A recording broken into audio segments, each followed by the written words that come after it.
এর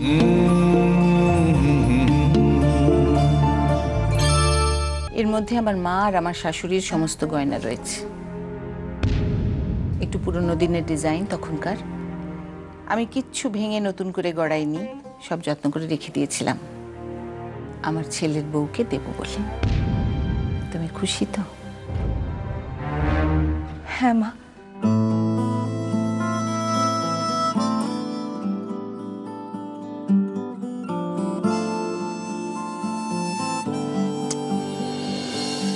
রূপু, তোর মনে আছে শ্রেয়া যখন এ বাড়িতে বউ হয়ে এলো, তুই একদিন আমাকে বলেছিলি আমি পারিবারিক গয়নাগুলো ওকে কেন দিচ্ছি না? আজ উত্তরাধিকারীকে সবটা বুঝিয়ে দিলাম। তুই খুশি হয়েছিস তো মা? শ্রেয়াকে গয়না দিচ্ছ, ভালোই করেছ। তবে ছেলের বউকেই উত্তরাধিকার সূত্রে সব গয়না দেবে, এটা আমার কাছে ঠিক লাগলো না বৌদি। ও আবার কি কথা পুরবি? আর সে কথা তো আমি বলিনি। তোমার দাদা রূপুকে বিয়ের সময় গা ভরে গয়না দিয়েছিলেন। কি রে রূপু, তোর মধ্যেও কোনো কিন্তু আছে নাকি? তুই তো আমাকে বলেছিলি। না মা, এসব কথা ছাড়োই না, ঠিক আছে তো? আরে ঠিক আছে কি রে, তুই দেখ তোর বৌদির কাছ থেকে দেখ, যেটা তোর পছন্দ সেটা তুই নিয়ে নে।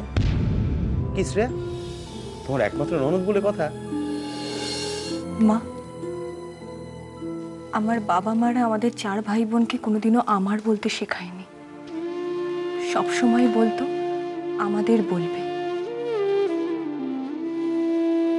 রূপসা তো আমার বোনের মতো। আর দেখো বাপু, ওই মতো কথাটাতেই না আমার একটু আপত্তি আছে।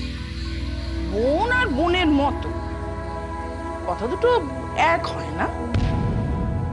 পিসিমণি, তুমি যে বলো এটা তোমার বাড়ির মতো, তার মানে বাড়ি তো নয়। তো এই যে মতো, এটা নিয়ে তোমার কোনো সংকোচ দ্বিধা হয়? আমি যাই বৌদি, ওই প্রেসারে ডালটা বসিয়ে এসেছি তো, বেশি সিটি পড়ে গেলে আমার গলে। আমি যাই। বিধি, তোমাকে যে টাকার বান্ডিলটা রাখতে দিলাম না, ওটা একটু আমাকে দিও তো। টাকা? কিসের টাকা? গত পরশুদিন তোমাকে যে টাকাটা দিয়েছিলাম, সেই টাকাটার কথা বলছি। টাকা দিয়েছিলে পরশুদিন? কি গো বৌদি, কি হয়েছে? আর বলো না, তোমার দাদা বলছেন আমাকে নাকি অনেকগুলো টাকা দিয়েছিলেন। আমার তো কিছু মনেই পড়ছে না। আমি তোমাকে টাকা দিয়েছি, 200% দিয়েছি।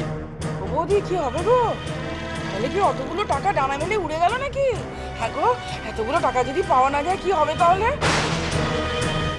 ও বৌদি, এত সহজে হাল ছেড়ে দিও না। বাড়ি ভর্তি কাজের লোক, তুমি অন্তত একটু ডাক না দিলে না সবাই পেয়ে বসবে, ভবিষ্যতে আরো বড় কিছু হারাবে। ওরা নেবে না? না, আমার তা মনে হয় না। আরে ওরা কতদিনের পুরনো লোক বলো তো? ও কথা বলো না তো বৌদি, অভাবে স্বভাব নষ্ট, বুঝেছো?